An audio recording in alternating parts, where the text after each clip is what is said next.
বিদ্যালয়ে দুঃসাহসিক চুরির ঘটনাকে কেন্দ্র করে ব্যাপক চাঞ্চল্য ছড়ালো এলাকা জুড়ে। মালদা মানিকচক থানার অন্তর্গত মানিকচক এনবি হাই মাদ্রাসা বিদ্যালয়ে এই চুরির ঘটনা সামনে আসতেই চাঞ্চল্য ছড়িয়েছে। গভীর রাতে একদল চোরেরা বিদ্যালয়ে হানা দেয় এবং মারার হুমকি দিয়ে বিদ্যালয় জুড়ে চুরি চালায়। ঘটনায় বিদ্যালয় কর্তৃপক্ষের তরফে মানিকচক থানায় অভিযোগ দায়ের করা হয়েছে। অভিযোগ পেয়ে গোটা ঘটনার তদন্ত শুরু করেছে পুলিশ।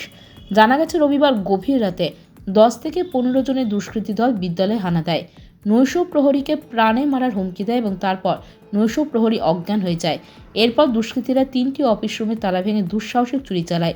বিদ্যালয়ের সূত্রে জানা গেছে, মাধ্যমিক উচ্চ মাধ্যমিক পরীক্ষার জন্য ছাত্রছাত্রীদের কাছ থেকে নেওয়া সেন্টার ফি বাবদ প্রায় 40,000 টাকা ছিল। সেই টাকাটা চোরেরা নিয়ে গেছে।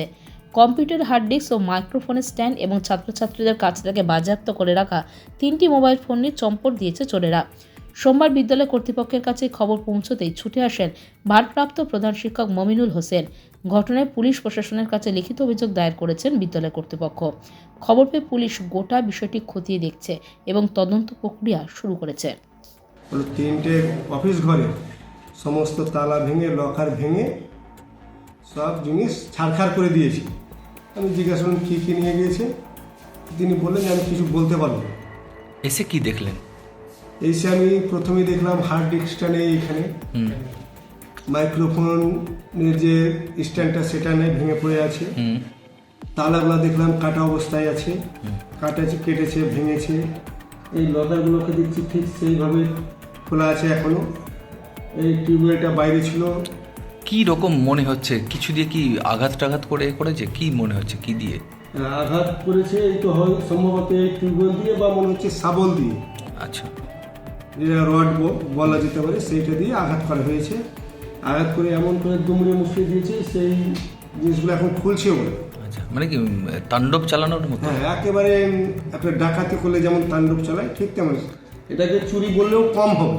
আচ্ছা, এটাকে বলা যেতে পারে ডাকাতির মতো। আচ্ছা, বলছি মূলত কি চুরি হলো? চুরি হয়েছে এমন তো হার্ড ডিস্ক বললাম একটা, আপনার মাইক্রোফোনের স্ট্যান্ডটা দেখছি না, আর প্রায় 40,000 টাকা। এইটুকুই আমরা আপাতত দেখছি। টাকা কেন ছিল স্কুলে? সেটা আমাদের ছাত্রছাত্রীদের এখন ফর্ম ফিল আপ চলছে আপনার মাধ্যমিক এবং উচ্চ মাধ্যমিকে। সেন্টার ফি বাবদ যে টাকাটা কালেক্ট করা হয়, সেই টাকাটাই একমাত্র মাদ্রাসাতে রাখা হয়।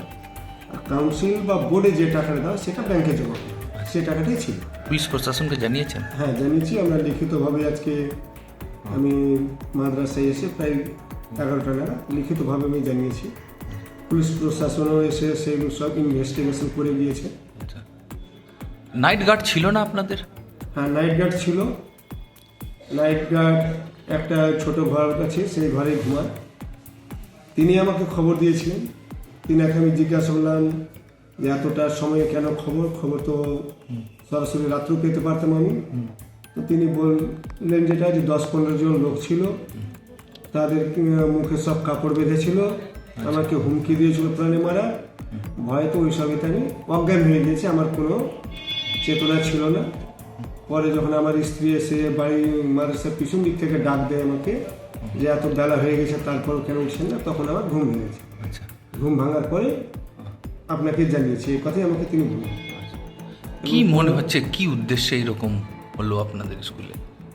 উদ্দেশ্য তো আমিও এখন বুঝতে পারছি না যে কি হয়েছে, তবে আপাতত মনে হচ্ছে যেটা হয়তো টাকা পয়সাকেই টাকাতে উল্লেখ করেছেন, যে হয়তো বা ফর্ম ফিল আপ চলছে, হয়তো মোটা অঙ্কের একটা টাকা থাকবে, সেটাই ভেবেছিল। স্কুল চলাকালীন ছাত্রছাত্রীরা যদি মোবাইল নিয়ে আসে, তাদের মোবাইল সুইচ করা হয়। আচ্ছা, তাদের গার্জেন ডেকে অনেক সময় দিয়ে দেওয়া হয়, অনেক সময় 4 মাস 5 মাস ধরে রাখা হয়। তো তিনি হয়তো সেটাও ভেবেছিলেন যে হয়তো 15-20টা মোবাইল হতে পারে। আচ্ছা, কটা মোবাইল চুরি হলো? কটা মোবাইল চুরি? মোবাইল দুটো ছোট মোবাইল চুরি হয়েছে, একটা ব্লুটুথ। আচ্ছা, অভিযোগ করেছেন? হ্যাঁ, করেছি। আমি লিখিতভাবে অভিযোগ করেছি।